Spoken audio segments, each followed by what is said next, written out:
Wow, so this is day 65, and there has been an intentional lapse in the videos from Wednesday, day 56, to today. So let's begin. Thursday, day 57, the title of that video was, or would have been, is Upping My Game.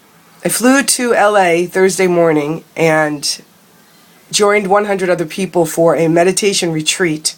As Michael Beckwith says, we retreat to advance. And it was an amazing experience at Royal Ranch Way, 900 sacred acres of land out in the Lucerne Valley. Pictures will follow. It was just an amazing place. I mean, you've had that experience, right, where you are literally feeling the vibration of the earth under your feet and through you. And it took 30 years for these people to create the different things that they created at this gorgeous place, and it was just a blessing. The woman who picked me up, Lisa, was also a blessing. Each person who crossed my path was absolutely placed there purposefully, and I'm so grateful for it all. Lisa, also in her 50s, a dancer, an author, a nurse who's written a book called Blood Brothers. Her son passed away, died of leukemia at a young age. She's been on the speaking circuit with her book talking about that story, and is now also asking the question, what else is seeking to emerge? So we had a very powerful, that's my pad, and I do need to pick it up. Oh, I love things that are alive. So we had a really powerful journey to the ranch. Now, upon getting there Thursday, this is what's really important about Thursday. So we get to the ranch and we check in, and they show us the map. And my housing is way off from the main area of the entire weekend. I'm in what's called the yoga house, right? So immediately, my mind is telling me that this is a bad thing. And how dare they put me so far away from everything? And I registered back in February, and immediately my mind was presenting this neutral data as a less than, as something that was less than for me, that because of where I was going to be situated, I would be having a less than experience. And I'm listening to my mind present this to me, and finally I just interrupted it and said, you know what? That's actually not true. It can't be true, because that's where I'm being put. And so there must be a reason why I'm there. And so I go off to this location. My friend Lisa drives me to it because it's about 20 minutes, 15 minutes from the main house. And I end up in the back room. So there's a really long railroad room of a place, the yoga house. But then there's a back bedroom with 2 beds. That's where I am. And who's my roommate but Jen Carlson? And who's Jen Carlson? Jen Carlson is a punk rock drummer who just was working the desert trip with Neil Young and Bob Dylan and Paul McCartney. And it was just powerful and so amazing to have the experience of what the mind presents and what life is presenting. So was I in the right place? Absolutely. Absolutely. And Jen and I just had an amazing experience, and she lives in Huntington Beach, and we're already talking about when we're going to connect again. Just a wonderful woman, and it was just amazing. All right, so day 58 would have been Friday, and that video would be entitled Learn to Be Still. I learned a lot about meditation. Michael Beckwith is a powerful teacher, and his core practice is meditation. To be at his feet for 2 solid days with 100 other people in an intimate setting changed my life. And we sat for many, many hours, and I've never done that much meditation, and it was life-changing. And what Michael said about meditation, which was so profound and so simple, and yet I had not really ever heard it like this before, is that meditation is the practice of honing the skill of being able to observe your thoughts. It was all about placing our intention and then being mindful of our attention. So here we come into this new understanding about meditation being something that strengthens our muscles, strengthens our ability to be still and to observe. And what happens as a result of that practice? We disentangle ourselves from our thoughts. We no longer identify ourselves as our thoughts, and we're able to see that there's a mind behind the mind.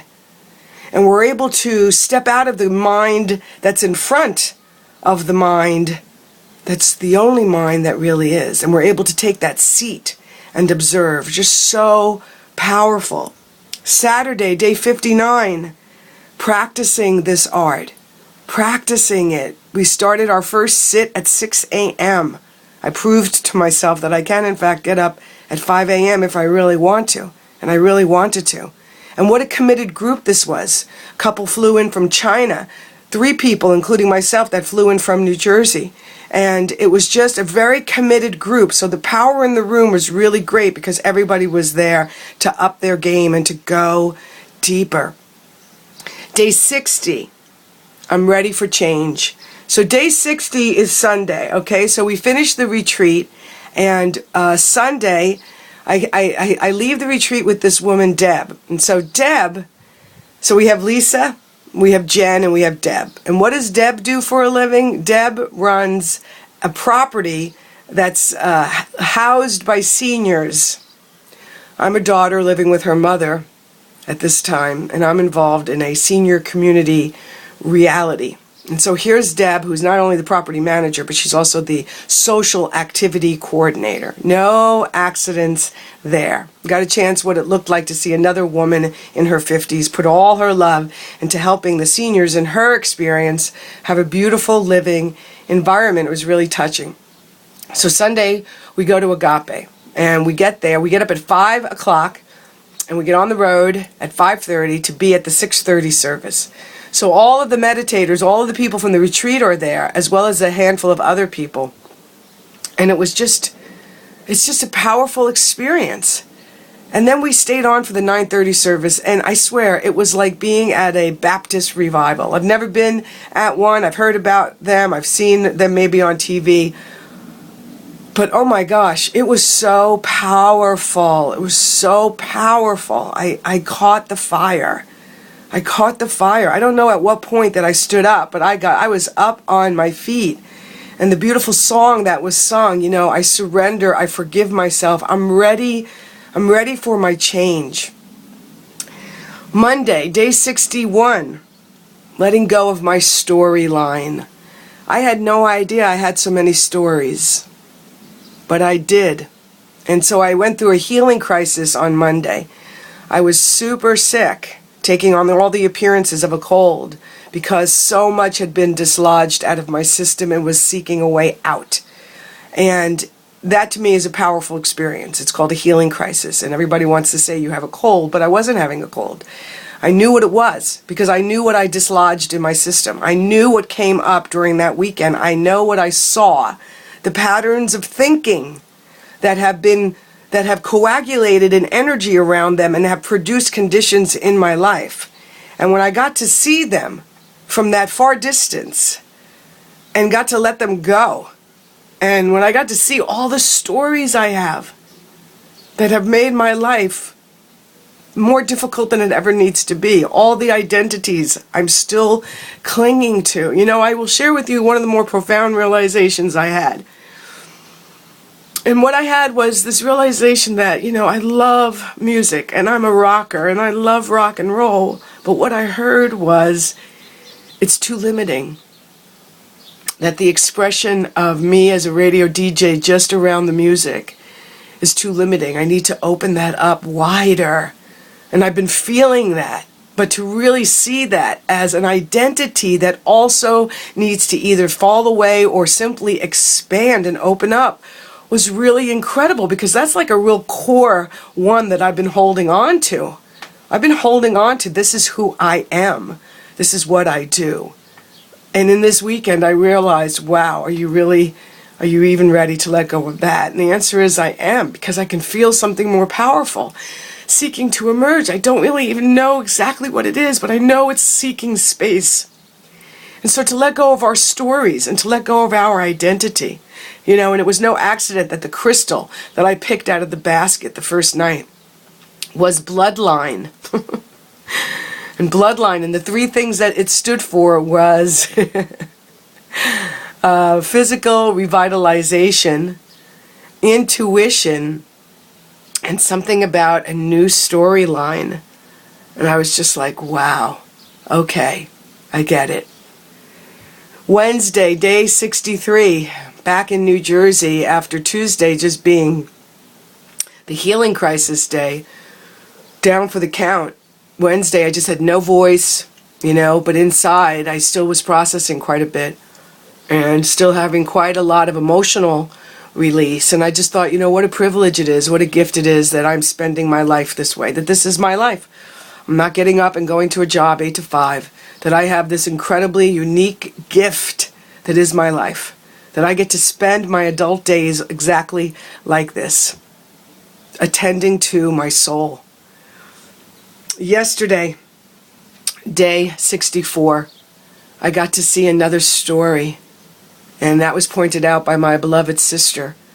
And one of my stories and one of my identities has been managing the emotional container of my family. That when I grew up as the youngest in the family, there was a lot of drama, as I'm sure there was for your family. Grew up during the 70s, the Vietnam War, the women's movement.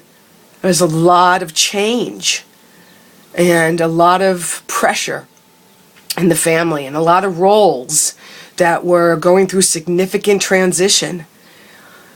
And my way became to manage the emotion of my family. And my sister pointed out yesterday that is something I'm still doing. And I had been, in my meditation yesterday, I asked to be shown any stories that are still lingering that I'm not aware of, because I want to clear these. I really want to clear these and be available to be the revealer of love and to be the revealer of the divine light that is nestled at the center of each of our beings.